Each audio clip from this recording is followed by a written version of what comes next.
Assalamualaikum warahmatullahi wabarakatuh. Halo, apa kabar semuanya? Kembali lagi bersama Ibu Dinda. Nah, bagaimana nih kabar anak-anak semuanya? Ibu harap anak-anak semua selalu dalam keadaan yang sehat, walafiat, dan baik-baik saja saat ini. Nah, sebelumnya Ibu mau mengingatkan nih, karena kita masih menghadapi masa pandemi, Ibu mau mengingatkan untuk anak-anak semua agar selalu menjaga jarak, menggunakan masker, serta selalu mencuci tangan setelah bepergian keluar rumah. Nah, langsung saja untuk pertemuan hari ini. Oh iya, sebelumnya, pada pertemuan yang telah lalu, kita telah mempelajari materi lajur reaksi tentang hukum lajur reaksi dan order reaksi. Nah, adapun untuk pertemuan hari ini, materi yang akan kita bahas adalah teori tumbukan.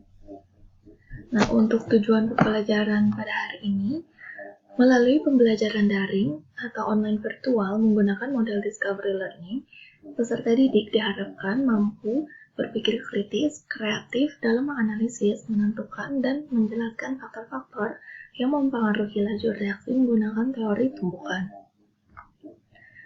Nah, di dalam teori tumbukan tersebut terdapat partikel-partikel yang bergerak di dalam reaksi kimia. Nah, partikel-partikel tersebut bergerak secara acak dan menghasilkan suatu tumbukan antar partikel.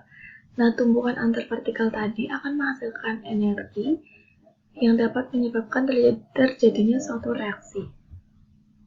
Nah, reaksi kimia dapat terjadi akibat adanya tumbukan antar partikel-partikel zat bereaksi yang menghasilkan energi yang cukup untuk memulai suatu reaksi.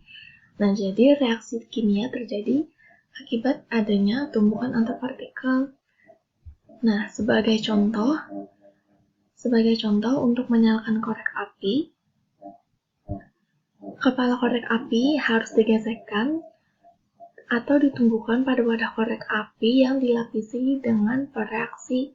Nah, jika gesekan atau tumbukan antara kepala korek api dengan wadahnya tersebut tidak kuat, maka tidak akan terjadi suatu reaksi, atau dengan kata lain, kepala korek api tidak akan terbakar. Nah, sebaliknya, jika tumpukan atau gesekan antara kepala korek api dengan wadah korek api yang sebagai pereaksi ini, tumpukannya kuat, maka akan terjadi suatu reaksi dan kepala korek api akan terbakar. Nah, tumpukan yang menghasilkan energi yang cukup antar kepala korek api dengan wadahnya ini tadi menghasilkan reaksi. Tumbukan ini disebut dengan tumbukan efektif. Nah, yang pertama di dalam teori tumbukan ini ada teori tumbukan dan konsentrasi awal bereaksi. Nah, di dalam teori tumbukan ini terdapat faktor konsentrasi awal bereaksi, di mana semakin besar konsentrasi bereaksi, semakin banyak juga jumlah partikel bereaksi, sehingga semakin besar peluang terjadinya tumbukan antar partikel. Nah, hal tersebut menyebabkan semakin besar peluang terjadinya tumbukan efektif antar partikel. Jadi, semakin besar konsentrasi bereaksi, semakin besar jumlah partikel bereaksi, sehingga semakin besar juga peluang terjadinya tumbukan efektif antar partikel. Nah, ini ilustrasi dari konsentrasi bereaksi tadi. Low concentration atau konsentrasi yang rendah akan menghasilkan beberapa tumbukan saja. Tetapi apabila konsentrasinya tinggi, maka dapat menghasilkan tumbukan yang lebih banyak antar partikelnya. Nah, yang kedua ada teori tumbukan dan luas permukaan. Nah, sebelumnya kita harus tahu nih dulu, sebelumnya Ibu ingin anak-anak memahami apa itu luas permukaan. Nah, Ibu mengambil ilustrasi dari sebuah kubus. Nah, ini sebuah kubus dan ini gambaran dari 9 potong kubus. Nah, dari kedua gambar ini, Ibu ingin anak-anak memperhatikan dengan seksama manakah di antara kedua gambar ini yang memiliki luas permukaan yang besar. Nah, pasti dari anak-anak semua masih berpikir atau menduga bahwa luas permukaan kubus yang ini lebih besar daripada luas permukaan yang kecil, kubus yang lebih kecil ini. Nah, untuk itu Ibu ingin meluruskan pemahaman anak-anak semua bahwasanya kubus yang dalam bentuk kecil-kecil yang berjumlah 9 ini memiliki luas permukaan yang lebih besar dibandingkan dengan satu buah kubus yang berukuran besar ini. Karena luas permukaan untuk satu buah kubus besar ini cuma memiliki satu luas permukaan sentuh, yang mana satu buah kubus ini tidak memiliki lawan untuk saling bertumbukan. Nah, sedangkan untuk kubus yang 9 buah kecil-kecil ini memiliki partikel yang lebih banyak untuk saling bertumbukan antar kubusnya. Oleh karena itu, luas permukaan kubus yang kecil ini lebih besar dibandingkan luas permukaan kubus yang berukuran besar ini. Nah, jadi untuk luas permukaan ini, semakin luas permukaan, semakin besar juga peluang terjadinya tumbukan efektif antar partikel. Nah, semakin banyak tumpukan yang terjadi mengakibatkan semakin besar juga peluang terjadinya tumbukan efektif di dalam reaksinya. Jadi, untuk luas permukaan dan untuk luas permukaan di dalam teori tumbukan, semakin luas permukaan, semakin besar peluang terjadinya tumbukan efektif. Nah, ini ilustrasi untuk si kubus berukuran besar yang satu buah tadi. Nah, ini luas permukaannya. Karena dia satu buah kubus saja, maka luas permukaannya hanya satu untuk tempat terjadinya tumbukan antar partikelnya. Nah, sedangkan untuk luas permukaan kubus yang berjumlah 9 tadi memiliki banyak tempat untuk partikelnya bertumbukan. Oleh karena itu, semakin besar luas permukaan, semakin besar juga peluang terjadinya tumbukan efektif. Nah, ini ilustrasi dari terjadinya tumbukan antar partikelnya. Nah, yang ketiga itu ada teori tumbukan dan suhu. Nah, ini adalah ilustrasi dari suatu larutan yang dipanaskan atau diberi suhu yang tinggi.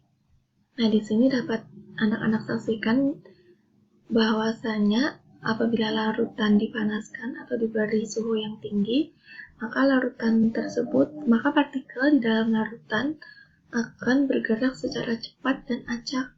Nah, ini penggambaran dari partikel yang bergerak cepat dan acak setelah dipanaskan.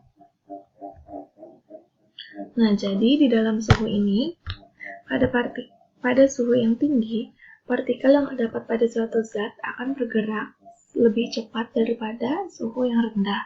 Oleh karena itu, apabila terjadi kenaikan suhu, partikel-partikel akan bergerak lebih cepat, sehingga energi kinetik partikel juga meningkat. Nah, semakin tinggi energi kinetik partikel tadi, maka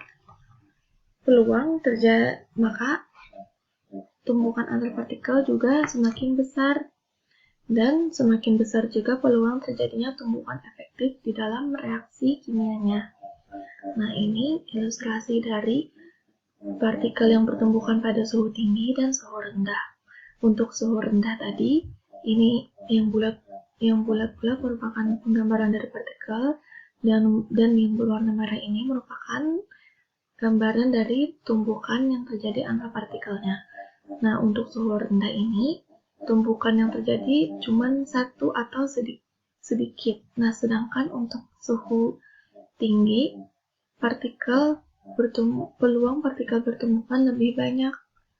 Jadi, semakin tinggi suhu, semakin tinggi energi kinetik partikel yang bergerak, dan semakin besar juga peluang terjadinya tumbukan efektif. Nah, yang keempat ada energi aktivasi dan katalis. Nah, di dalam energi aktivasi, hubungan antara energi aktivasi dengan katalis, nah dapat anak-anak lihat semua. Di sini ada diagram tentang reaksi tanpa katalis dan reaksi dengan katalis. Nah, di sini dapat kita lihat perbedaannya untuk reaksi tanpa katalis. Energi aktivasi yang diperlukan ini hanya melewati satu gunung yang sangat tinggi untuk suatu reaksi di dalam reaksi menghasilkan produk. Nah, sedangkan untuk reaksi yang mengandung katalis, maka energi aktivasinya akan turun atau gunung tadi akan lebih rendah ukurannya. Jadi, untuk reaktan atau reaksinya melewati reaksinya ini akan lebih mudah untuk menuju menjadi produk. Nah, jadi gunanya katalis ini, katalis tersebut berperan dalam menurunkan energi aktivasi suatu reaksi. Nah, jadi gunanya katalis ini untuk menurunkan energi aktivasi di dalam suatu reaksi, di mana katalis tersebut memberikan jalan yang lebih singkat untuk suatu reaksi berubah menjadi suatu produk di dalam hasil reaksi. Nah, jadi itu dia keempat penjelasan tentang teori temukan. Yang pertama tadi ada tentang konsentrasi awal reaksi, yang kedua ada luas permukaan, yang ketiga ada suhu, dan yang terakhir, yang keempat ada katalis. Nah, jadi itu dia penjelasan atau pertemuan kita pada hari ini tentang teori tumbukan. Ibu harap anak-anak semua dapat memahami penjelasan yang telah Ibu sampaikan tadi. Dan juga Ibu harap anak-anak semua tetap semangat dalam belajar. Dan jangan lupa untuk mengerjakan tugas yang telah Ibu berikan kepada anak-anak agar anak-anak lebih semangat lagi dalam belajarnya dan ilmu yang telah didapat ini lebih melekat untuk anak-anak. Nah, sekian pertemuan kita pada hari ini. Ibu mohon maaf apabila terdapat kesalahan kata maupun perbuatan selama pertemuan kita pada hari ini. Terima kasih banyak kepada anak-anak yang tetap semangat hingga pertemuan kita pada hari ini. Tetap semangat untuk anak-anak dalam pembelajaran daringnya.